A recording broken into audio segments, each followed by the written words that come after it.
जय हिंद। नमस्कार दोस्तों, गेन जेड लर्निंग गुरुजी में आप लोग का बहुत स्वागत है। तो दोस्तों, आज जो आपकी क्लास है भारतीय राज्य व्यवस्था से है। बहुत प्रश्न एग्जाम में बनते रहते हैं। बहुत सारे ऐसे एग्जाम है जहां से प्रश्न यहाँ से प्रश्न हमेशा अक्सर पूछे जाते हैं। तो आपके लिए आज की क्लास बहुत इंपॉर्टेंट है। तो देखिए, यहाँ पे भारतीय राज्य व्यवस्था और इसमें से एक टॉपिक लिए है भारत का संवैधानिक विकास। ठीक है, तो बहुत इंपॉर्टेंट टॉपिक है। तो आप लोग इस चैनल पर जरूर विजिट किए होंगे, तो आप लोग इस चैनल को सब्सक्राइब कर लीजिएगा और बेल आइकन को दबा दीजिएगा, क्योंकि आपको हमेशा नोटिफिकेशन इस तरह का मिलता रहेगा वीडियो का। तो देखिए, प्रश्न 1 पे आते हैं। प्रश्न संख्या 1 का है कि निम्न में से किस अधिनियम में नियंत्रक महालेख परीक्षक नामक पद का सुझाव दिया गया है। बहुत अच्छा प्रश्न है, धमाकेदार प्रश्न है। तो 1909 का अधिनियम, 1919 का अधिनियम, 1935 का अधिनियम और 1947 का अधिनियम।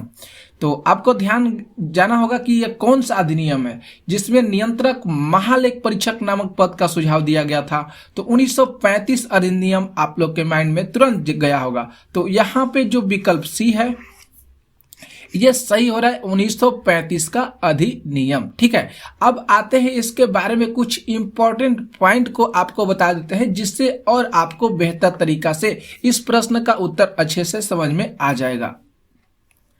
तो देखिए, यहाँ पे जो पॉइंट है कि भारतीय संविधान के अनुच्छेद 148 के 1 के अनुसार भारत के नियंत्रक एवं महालेख परीक्षक, जिसको हम सीएजी कहते हैं, ध्यान दीजिएगा इस बात को। सीएजी मतलब भारत के नियंत्रक एवं महालेख परीक्षक की नियुक्ति किसके द्वारा की जाती है? तो राष्ट्रपति के द्वारा की जाती है।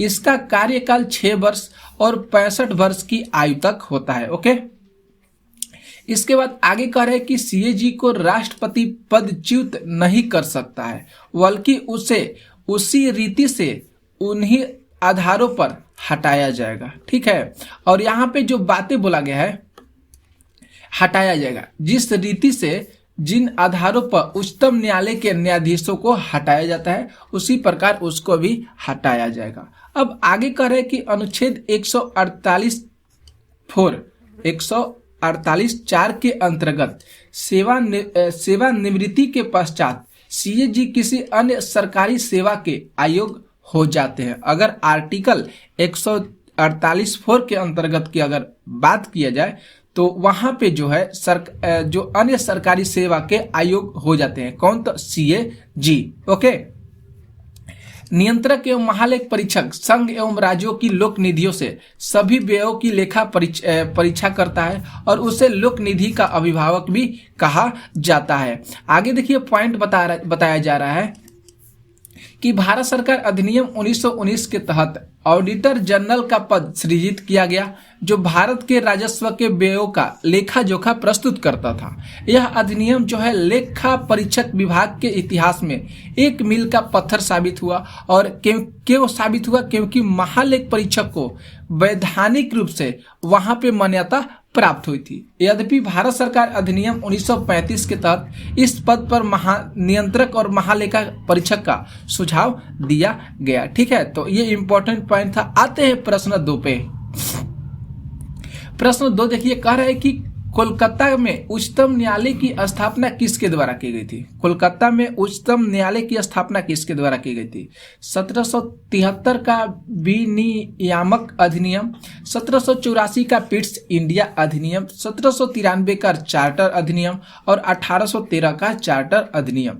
तो साथियों, यहाँ पे जो ऑप्शन जो सही हो रहा है, ऑप्शन ए सही हो रहा है, क्योंकि 1773 का विनियामक अधिनियम के अनुसार वहां पे कोलकाता में उच्चतम न्यायालय की स्थापना की गई थी। ओके, तो 1773 यहाँ पे विकल्प सही हो रहा है। देखिए, यहाँ पे कुछ बातें को बताया गया है कि 1773 के विनियामक अधिनियम में कोलकाता में एक उच्चतम न्यायालय की स्थापना की गई। इस न्यायालय के मुख्य न्यायाधीश एलिजा इप्पे को बनाया गया था। उस समय इस न्यायालय के मुख्य न्यायाधीश कौन थे? तो एलिजा इप्पे। यहां से भी प्रश्न बन सकते हैं।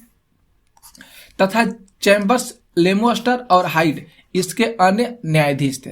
कौन कौन अन्य न्यायाधीश थे? तो चैम्बर्स थे, लेमोस्टर थे और हाइड थे। आगे आते हैं प्रश्न संख्या 3 नंबर पे। 3 नंबर जो प्रश्न करे कि भारत के संविधान का निर्माता किसे माना जाता है, तो महात्मा गांधी, B.R. अम्बेडकर, जवाहरलाल नेहरू और B.N. राव। तो यहाँ पे तुरंत दिमाग में प्रश्न जा रहा होगा कि भारत के संविधान के बारे में पूछा है। तो इसमें तो जो ऑप्शन जो बी है यहाँ पे ये सही हो रहा होगा, B.R. अम्बेडकर, जिसको हम भीमराव अम्बेडकर के नाम से जानते हैं। तो ऑप्शन यहाँ पे भी सही हो रहा है। आगे आते हैं प्रश्न पे। देखिए यहाँ पे वही चीज को बता दिया गया है कि भारतीय संविधान के निर्माता डॉक्टर भीमराव अम्बेडकर को माना जाता है। आगे प्रश्न पे आते हैं, प्रश्न संख्या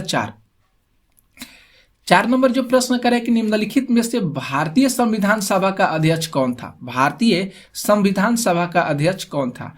डॉक्टर राजेंद्र प्रसाद, जवाहरलाल नेहरू, M.A. जिन्ना और लाल बहादुर शास्त्री।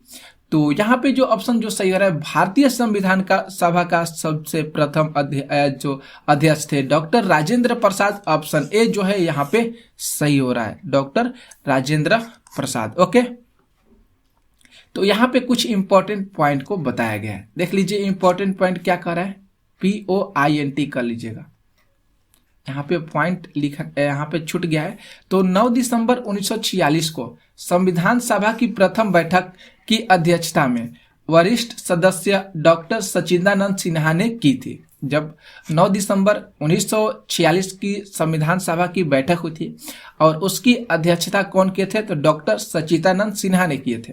और 11 दिसंबर 1946 को संविधान सभा ने डॉक्टर राजेंद्र प्रसाद को निर्विरोध संविधान सभा के अस्थायी अध्यक्ष के रूप में उनको निर्वाचित किया था। कब किया था, तो 11 दिसंबर 1946 को। और 9 दिसंबर 1946 को संविधान सभा की प्रथम बैठक होती जिसकी अध्यक्षता सच्चिदानंद सिन्हा के द्वारा किया गया था। और 11 दिसंबर 1946 को संविधान सभा के डॉक्टर राजेंद्र प्रसाद को वहां पे अस्थायी सदस्य के रूप में उनको निर्वाचित किया गया था। प्रश्न यहां से भी बन सकते हैं। आगे प्रश्न पे आते हैं।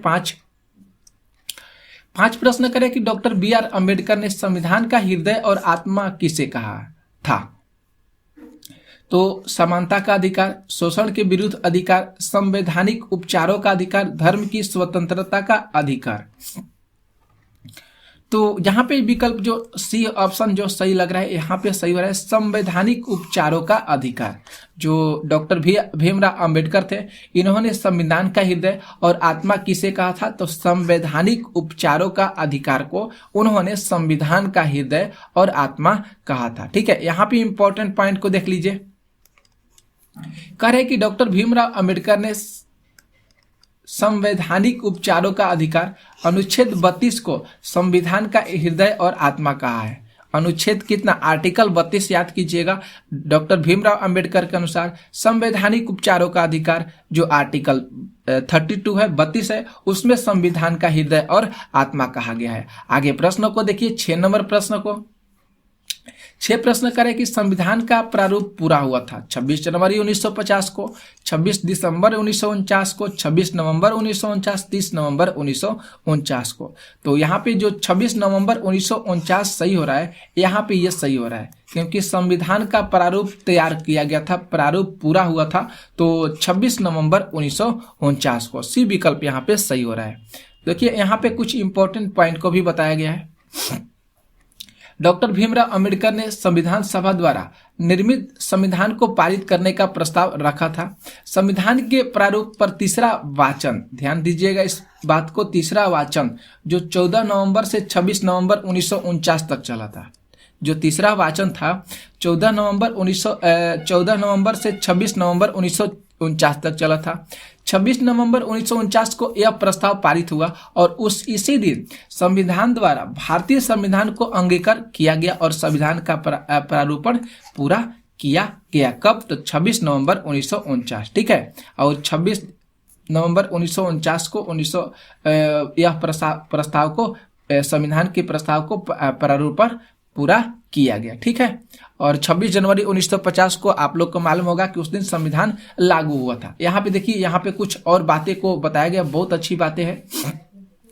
संविधान सभा के 284 उपस्थित सदस्यों ने संविधान पर हस्ताक्षर किया। कितने सदस्यों ने हस्ताक्षर किया? तो वहाँ पे 284 सदस्य उपस्थित थे, उन्होंने इस पर हस्ताक्षर किया। और इसमें महिला सदस्यों की संख्या 8 थी, जिसमें सरोजिनी नायडू, हंसा मेहता, दुर्गाबाई देशमुख प्रमुख थी। यहाँ से प्रश्न पूछा गया था, पूछा जा सकता है और पूछा भी गया है। संविधान सभा के निर्माण में 11 वर्ष 18 महीने का समय लगा था, जिसमें 11 बैठकें हुई थी। इसमें कुल 2 प्रारूप पर 114 दिन तक विचार किया गया था। संविधान के निर्माण पर कुल 64 लाख रुपए खर्च हुए थे। संविधान की अंतिम बैठक 24 जनवरी 1950 को हुई थी। इसी दिन डॉक्टर राजेंद्र प्रसाद जी को भारत का राष्ट्रपति चुना गया था। इसी दिन कौन सा दिन आपको याद करना होगा, तो 24 जनवरी 1950 को डॉक्टर राजेंद्र प्रसाद जी को भारत का प्रथम राष्ट्रपति चुना गया था। अब देखिए यहाँ पे प्रारूप समिति के सदस्य का गठन 19 अगस्त 1947 को देख लीजिए। डॉक्टर भीमराव अंबेडकर अध्यक्ष थे उस समय। एन गोपाल के एम मुंशी स्वामी अयंगार थे। अलादी कृष्ण स्वामी अय्यर सैयद एम सादुल्ला, बीएल मित्रा बाद में एन माधव राय बने थे इनके बाद में, और डीपी खेतान जो थे मृत्यु के पश्चात डीटी कृष्णमाचारी हो गए। ठीक है। 7 प्रश्न करें यहाँ पे कि भारतीय संविधान की प्रारूपण समिति के अध्यक्ष कौन थे? बी आर अम्बेडकर, जवाहरलाल नेहरू, डॉक्टर राजेंद्र प्रसाद, जेपी कृपलानी। तो यहाँ पे ए ऑप्शन सही हो रहा है, डॉक्टर भीमराव अंबेडकर। ठीक है। आगे प्रश्नों को देखिए। यहाँ पे आगे प्रश्न आते हैं 8 नंबर प्रश्न। बहुत अच्छा प्रश्न है ये। कह रहा है कि सूची 1 भारतीय संविधान के मध्य, सूची 2 जिस देशों में अपनाया गया है उसको मिलान करना है। सही। तो देखिए यहाँ पे दिया गया है भारतीय संविधान के मध्य जिस देश में अपनाया गया। तो राज्य के नीति निर्देशक सिद्धांत, मूल अधिकार, संघ राज्य संबंधों की समवर्ती सूची भारत राज्यों का संघ है। ठीक है। तथा संघ में अधिक शक्ति निहित है। तो यहाँ पे हम लोग को मिलान करना है कि यहाँ पे विकल्प जो है कौन से सही हो रहे हैं। तो यहाँ पे विकल्प सही होने के लिए देख लीजिए, यहाँ पे कुछ ऑप्शन को दिए गए हैं। तो यहाँ पे डी ऑप्शन को हम लोग सही करते हैं। 3, 5, 1, 2 ऑप्शन सही हो रहा है। 3, 5, 1, 2 ऑप्शन सही हो रहा है। तो जरूर हम लोग यहाँ पे मिलान करेंगे कौन कौन सा ऑप्शन सही हो रहा है। 3, 5, 2, 1 ऑप्शन सही हो रहा है। तो राज्य के नीति निर्देशक सदस्य जो होगा आयरलैंड में हुआ था। मूल अधिकार आपको याद करना होगा संयुक्त राज्य अमेरिका। संघ राज्यों संबंधों की समवर्ती सूची याद करना होगा आपको कनाडा में। और भारत राज्यों का संघ है तथा संघ में अधिक शक्ति निहित है, तो इसको आपको जरूर याद करना होगा ऑस्ट्रेलिया। राज्य के नीति निर्देशक तत्व का सिद्धांत जो आपको याद करना होगा आयरलैंड। मूल अधिकार आपको संयुक्त राष्ट्र अमेरिका। इसके बाद कौन कौन सा देश अपनाएगा, तो संयुक्त राष्ट्र अमेरिका ने अपनाया था। संघ राज्य संबंधों की समवर्ती सूची कनाडा हो जाएगा।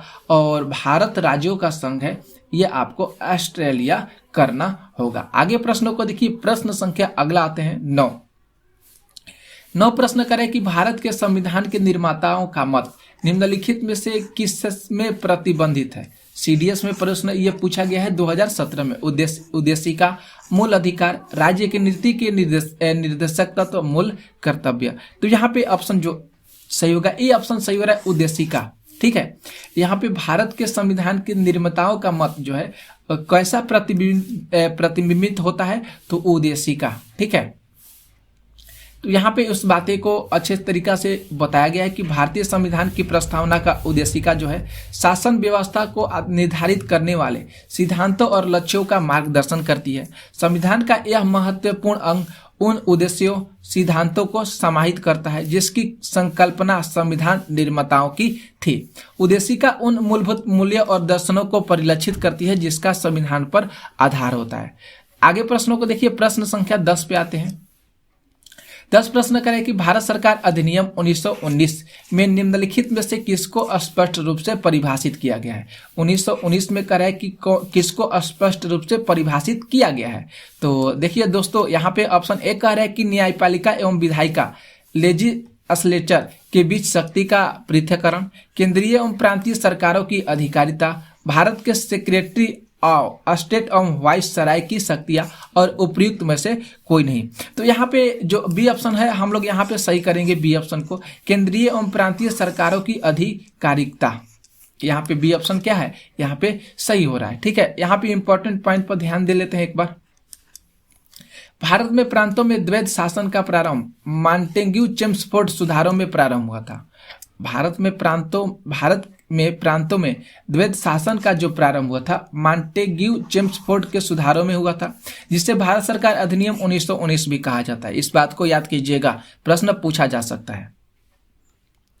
और इस अधिनियम में सर्वप्रथम उत्तरदायी शासन जैसे शब्द का स्पष्ट प्रयोग किया गया था। इस अधिनियम के तहत प्रांतों में विषय को आरक्षित एवं हस्ताक्षरित 2 भागों में बांटा गया था। इसमें हस्ताक्षरित विषयों का प्रशासन विधायिका के चयनित सदस्यों को सौंपा गया था, जबकि आरक्षित विषय गवर्नरों की कार्यकारिणी के पास ही रखा गया था। तो इस बात को आपको ध्यान देना होगा।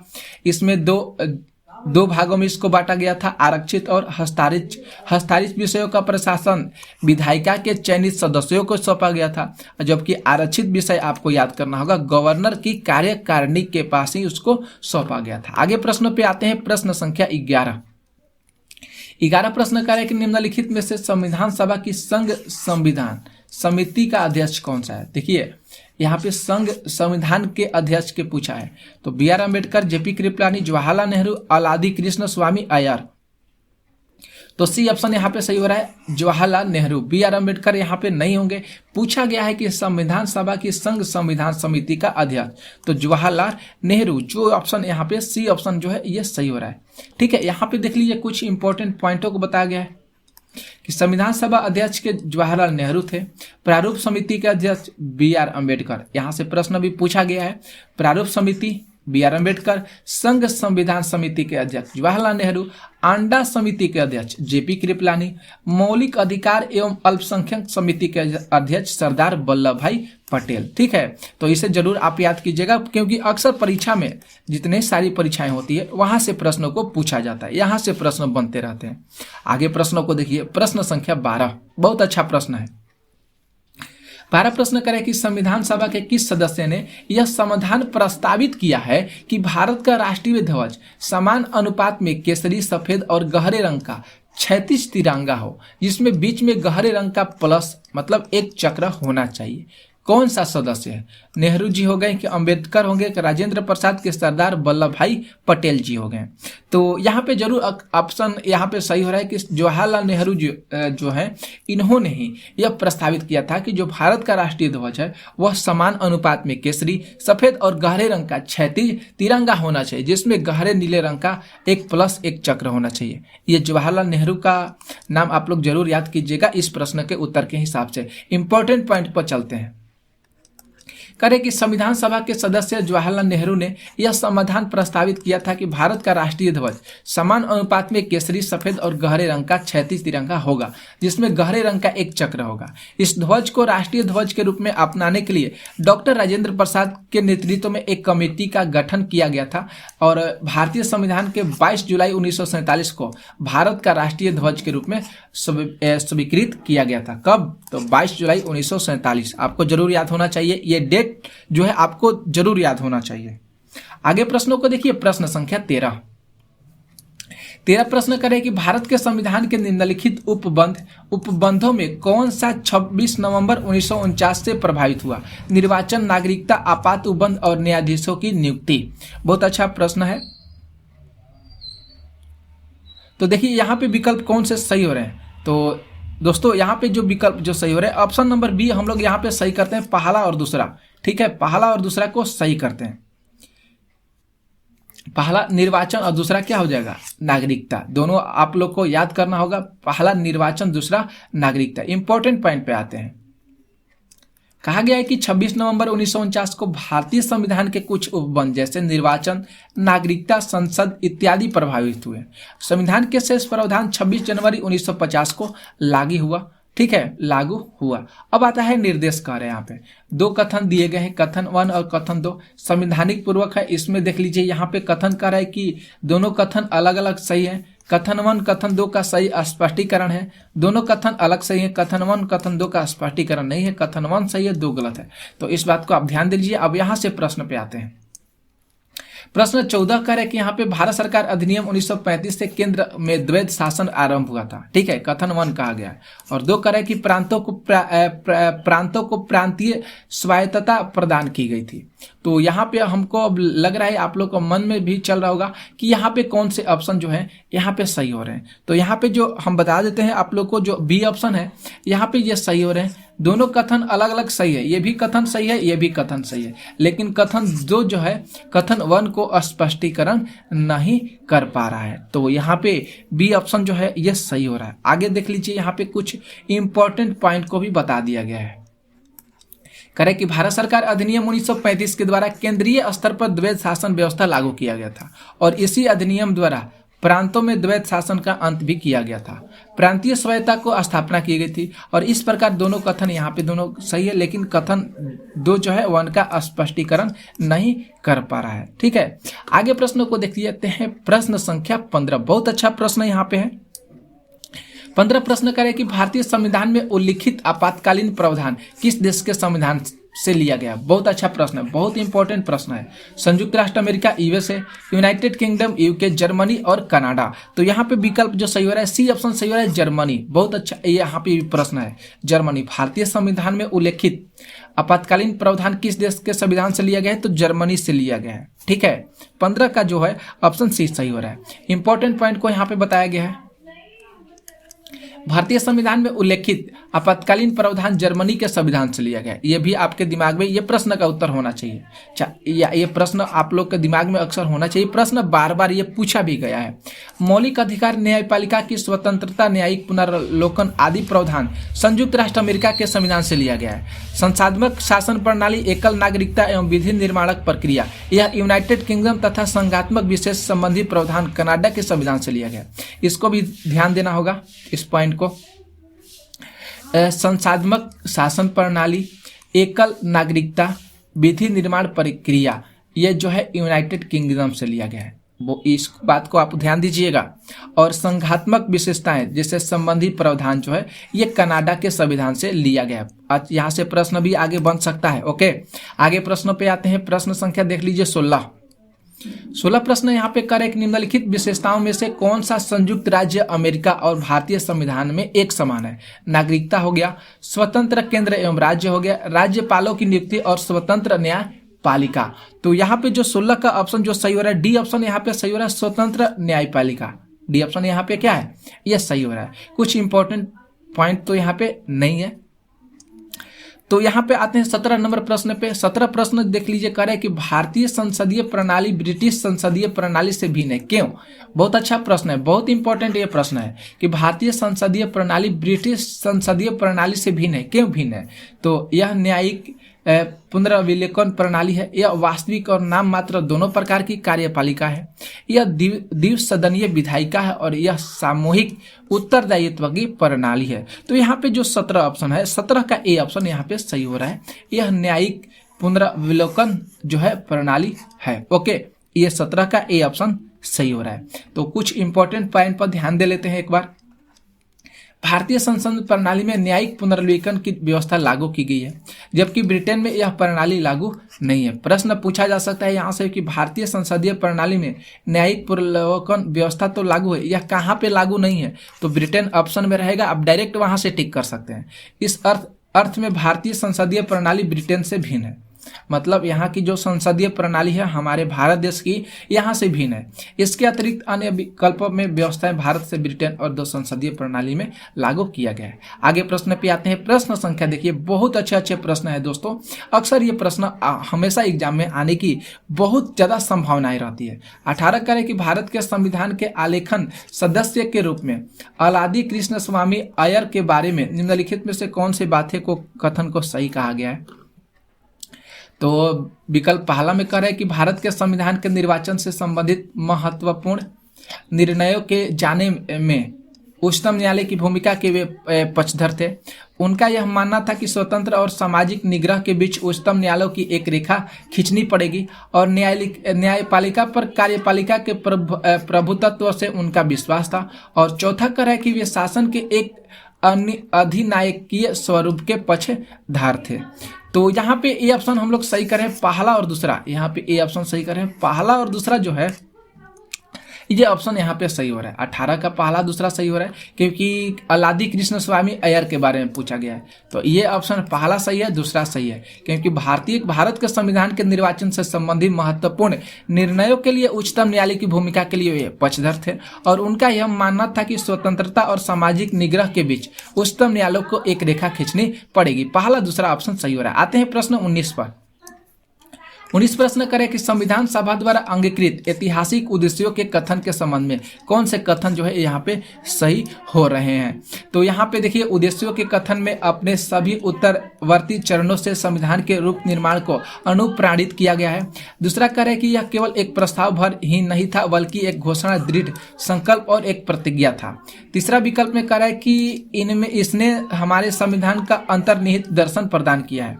तो यहाँ पे सी ऑप्शन जो है यहाँ पे सही हो रहा है साथियों।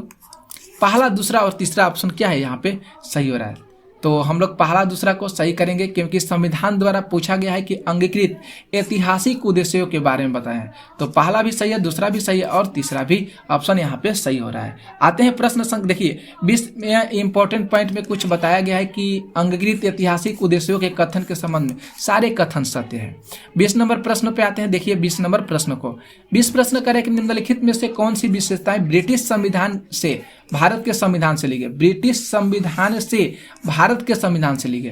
कानून का शासन, विधि निर्माण प्रक्रिया, न्यायपालिका की स्वतंत्रता और संसदीय व्यवस्था। अब नीचे कह रहे हैं कि विकल्प दिया गया है, कौन से विकल्प यहाँ पे सही हो रहे हैं। तो हम लोग 1, 2, 4 विकल्प को सही करते हैं, डी ऑप्शन को सही करते हैं। एक कानून की शासन होना चाहिए, विधि निर्माण प्रक्रिया होना चाहिए और चौथा करें संसदीय व्यवस्था होना चाहिए। तो यहाँ पे 1, 2 और 4 विकल्प क्या है यहाँ पे सही हो रहा है। तो आज की क्लास हम लोग 20 प्रश्नों को लिए थे। तो आपको क्लास आज कैसा लगा आप लोग कमेंट करके जरूर बताइएगा और इस चैनल पर नए होंगे तो चैनल को जरूर सब्सक्राइब कर लीजिएगा।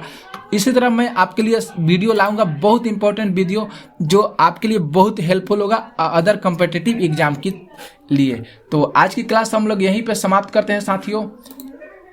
सभी को जय हिंद, नमस्ते।